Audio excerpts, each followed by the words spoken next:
कि ऐसा कोई बचा नहीं जिसे हेमंत सरकार ने ठगा नहीं। जवाब से बचना पड़े इसलिए सवालों में कटौती हो रही है। सच सुनने की क्षमता सरकार में नहीं है। अगर हम सच बोलना चाहते हैं तो सच सुनिए, सच सुनने का ताकत रखिए। सरकार के द्वारा जो बजट पेश किया जा रहा है वो पूरी तरह छलावा है, धोखा है जनता के साथ। श्वेत पत्र क्यों नहीं जारी कर रही है सरकार? पैसा बाकी तो श्वेत पत्र जारी करे। चुनाव पूर्व उन्होंने क्या वादा किया था सरकार कि 5 लाख लोग रोजगार देंगे, और आज 10,000 देके सिमट गया वो।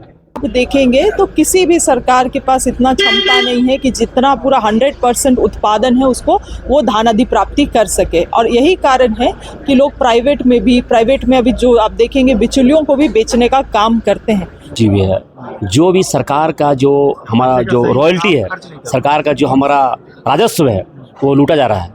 और हमारी सरकार जब बोनस दे रही है तो विपक्ष ये सब सवाल रेज करता है।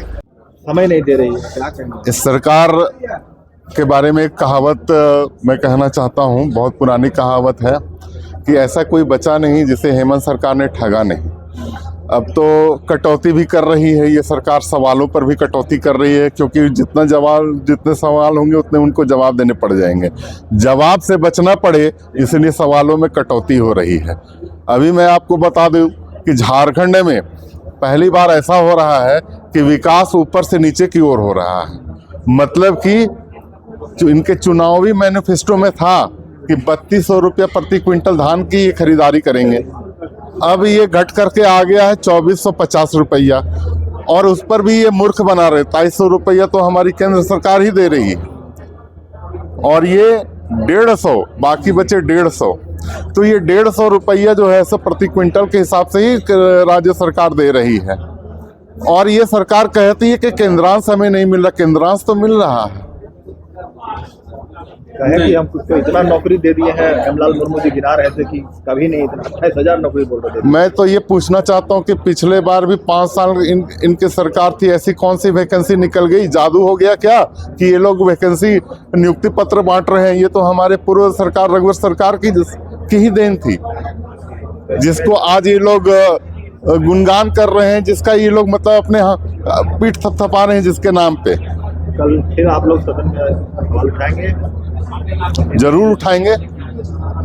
हम छात्रों के लिए आवाज उठाएंगे। छात्रों की छात्रवृत्ति बंद कर दी गई।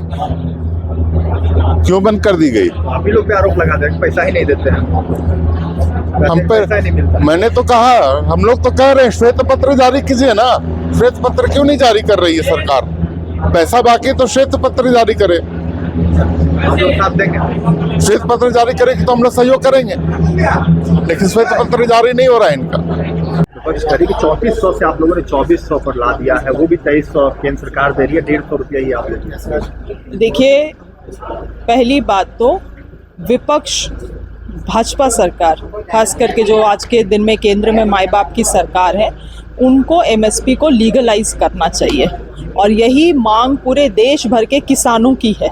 आप देखेंगे तो किसी भी सरकार के पास इतना क्षमता नहीं है कि जितना पूरा 100% उत्पादन है उसको वो धानादि प्राप्ति कर सके। और यही कारण है कि लोग प्राइवेट में अभी जो आप देखेंगे बिचौलियों को भी बेचने का काम करते हैं। तो उसका क्या उपाय है? आप एमएसपी को क्यों नहीं लीगलाइज कर रहे? सरकारी दर भी वही रहे, प्राइवेट में भी अगर खरीदे तो वही दर रहे, तभी जस्टिस हो सकता है किसानों के साथ, न्याय हो सकता है किसानों के साथ। मगर केंद्र सरकार ने ये किसानों के इस महत्वपूर्ण मांग को शुरू से ही नकारने का काम किया है। और हमारी सरकार जब बोनस दे रही है तो विपक्ष ये सब सवाल रेज करता है। सच सुनने का क्षमता होनी चाहिए। सच सुनने की क्षमता सरकार में नहीं है। अगर हम सच बोलना चाहते हैं तो सच सुनिए, सच सुनने का ताकत रखिए। सरकार के द्वारा जो बजट पेश किया जा रहा है वो पूरी तरह छलावा है, धोखा है जनता के साथ। तो उस पर हम लोग बात विवाद तो करेंगे ही, और उस बात विवाद करने के वक्त तो उन्होंने हमारे साथ, हमारे माननीय सदस्यों के साथ बात कटौती की जाती है, बोलने नहीं दिया जाता। सही बात है। तो जनता चुन के भेजी है, अपना सवाल, अपने क्षेत्र का सवाल करो, जरूरत मुद्दा को रखने का काम करेंगे। सरकार को सुनना होगा, सुनना तो पड़ेगा ही। अच्छा, आप लोग कह रहे हैं कि लोगों को रोजगार। अच्छा, सरकार बड़े लगभग साल भर होने चला, साल होने चला। चुनाव पूर्व उन्होंने क्या वादा किया था सरकार कि 5 लाख लोग रोजगार देंगे, और आज 10,000 देके सिमट गया वो। 10,000 दिया ना, 10,000 दिया, 5 लाख देने का वादा किया था। तो कहीं ना कहीं सरकार धोखा दे रही है, रोजगार युवाओं के साथ धोखा दे रही है। हमारे यहाँ के युवा पलायन कर रहे हैं, यहाँ के युवाओं को रोजगार देने का कोई योजना नहीं बनाई है, इसलिए हमारे युवा पलायन कर रहे हैं। सरकार युवाओं के साथ खिलवाड़ कर रही है। अभी देखिए आप लोगों ने रोड छात्र आंदोलन पर है, छात्र रोड पर है, छात्रवृत्ति का भुगतान 2 साल से की जा रही है, और ये भी बात जब बोलते हैं सदन में तो सरकार द्वारा जवाब मिलता है कि केंद्र से पैसा आया नहीं है। जबकि इन्होंने जितने पैसा केंद्र से आता है, जिस मद में आता है, ये कभी भी उपयोगिता प्रमाण पत्र देने का काम नहीं करते हैं। तो केंद्र भी इस पर गंभीर है कि भाई आप जब तक हमको दोगे नहीं, हम जो जिस मद में पैसा दे रहे हैं, जिस मद में फंड दे रहे हैं, आप उपयोगिता प्रमाण पत्र दे नहीं पाते हैं। तो हमारा जिस मद में पैसा जाता है उसी में खर्चा होना चाहिए। ये क्या करते हैं, अपने निजी स्वार्थ, अपनी निजी योजना जो बनाई है, सारा पैसा उस पर उन्होंने समाहित कर देती है। क्या सक्षम नहीं है राज्य, फंड नहीं है उनके पास? देखिए चारों तरफ लूट मची हुई है। जो भी सरकार का जो हमारा जो रॉयल्टी है, सरकार का जो हमारा राजस्व है, वो लूटा जा रहा है और लुटाया जा रहा है, और उसमें सरकार संलिप्तता प्राप्त है, सरकार संलिप्त है।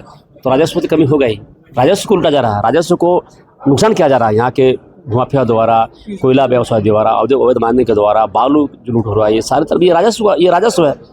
सरकारी खजाना है, उसी को लूटा जा रहा है। तो खजाना कहाँ भरेगा? झारखंड की आवाज YouTube न्यूज चैनल को सब्सक्राइब जरूर करें, लाइक, कमेंट और शेयर करना ना भूलें। जुड़े रहिए हमारे साथ, क्योंकि हम हैं आपकी आवाज।